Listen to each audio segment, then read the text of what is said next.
Hey, today I'm going to talk about a dividend-growing stock that has a chance to benefit big time if Congress can agree on the trillion-dollar infrastructure package that the Senate passed a couple weeks ago. Sure, there's still a chance the bill won't become a law, but stuff like fixing our roads and bridges, upgrading our broadband services, and solidifying our power grid, well, that's stuff that both Republicans and Democrats want to get done, not to mention the hundreds of thousands of good-paying jobs such projects would create. So I'm thinking something does get done here, and I decided to make my next stock pick for our income builder portfolio a company that would benefit from a shiny new big money infrastructure law. Hi everybody, I'm Mike Nadell here for the Dividends and Income channel. Before I talk about this great business we just bought, do me a favor to help us keep growing, okay? Hit the thumbs up at the bottom of the video, subscribe to our channel, and ring the bell so you get notifications of new videos as we publish them. Alright, so I challenged myself to pick a stock that would meet a few criteria. As I said, I wanted it to be an infrastructure play, but I also wanted it to be a company that isn't so dependent on the infrastructure bill that the stock price would suffer if the politicians managed to screw this up. So I wanted it to be a high-quality, industry-leading business with a long track record of success. And of course, as a dividend growth investor, I wanted it to be a company with a history of increasing its dividend year after year, and one with a dividend yield that's way higher than the yield of the S&P 500 index. And lastly, I wanted a stock that's fairly valued, or at least not crazy overvalued. Well, many candidates hit several of those notes, but few nailed them all. I decided to go with one that did. Truck engine maker Cummins, symbol CMI. On Monday, August 16th, I executed an order for about $1,000 worth of Cummins stock on behalf of this channel's co-founder, Greg Patrick. Since we launched the Income Builder portfolio at the beginning of 2018, Greg has allocated $2,000 for me to make 2 buys every month. The IBP now has 44 stocks worth a total of about $125,000, and they combine to produce more than $3,000 a year in income. The portfolio's income target is $5,000 in annual dividends within 7 years, and we're way ahead of that pace. On our IBP homepage, you can see every stock in the portfolio. There are also links to every article I've written, so if you'd like to learn more about the IBP, make sure you check out the link in the description. Candidates like Cummins, which for more than a century has been the innovative leader when it comes to engines and other equipment that powers its corporate customers. In more recent years, Cummins has embraced newer technology like electric engines and fuel cells, and they've been outfitting commercial vehicles with after-treatment systems that convert pollutants into harmless emissions. And that's kind of where the infrastructure theme fits in. Cummins has been working on hydrogen-based technologies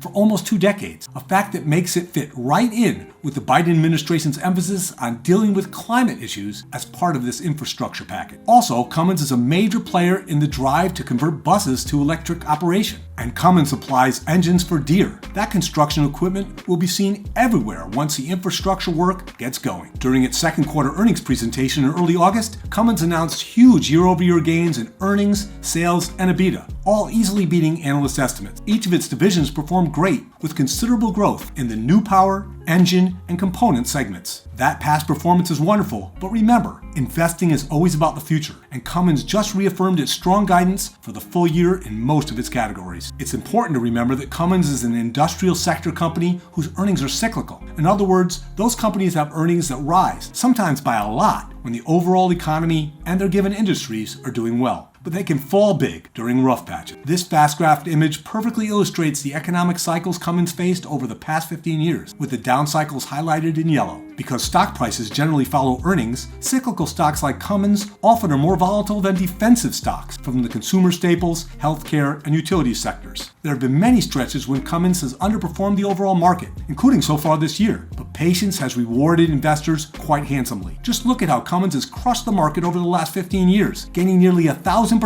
compared to 364% for the S&P 500 index. As I do with my personal dividend growth portfolio, I take a long-term view in managing the IBP, and I obviously think Cummins will be a good long-term holding. With sound fundamentals and a low debt load, Cummins checks all the quality boxes too. Morningstar says strong brand loyalty among Cummins customers gives the company a solid moat. Value Line assigns Cummins high marks for financial strength, and Standard & Poor's gives CMI an excellent A+ credit rating. Simply Safe Dividends gives Cummins an almost perfect 98 score, meaning it's highly unlikely that the company will cut its dividend. And while we're talking about dividends, Cummins has been paying them out for decades, and they've been growing those bad boys for 15 straight years. Cummins yields right around 2.5%. and that beats the S&P 500 index by more than a full percentage point. On September 2nd, the Income Builder portfolio will receive the $1.45 quarterly dividend for each of the 4+ shares we just bought, and that $6.07 will be reinvested to buy another fraction of a share of CMI stock. 607 doesn't sound like much, but don't forget, we now have 44 companies paying us dividends, quarter after quarter, year after year. Compounding those delicious divvies for years, that's going to create considerable extra income and help generate competitive total return. Now let's talk for a minute about whether Cummins is priced right for investors today. Morningstar says the stock is trading just a bit higher than its fair value estimate of $230. CFRA has established a $256 fair value, indicating the company is slightly undervalued. Analysts from Credit Suisse and Argus both give 12-month target prices of at least $300. Value Line also says Cummins stock could be priced up to 55% higher 3 to 5 years from now. FastGraph says that Cummins' current blended PE ratio of 16.2 is only a bit higher than its post-recession norm of 14.9.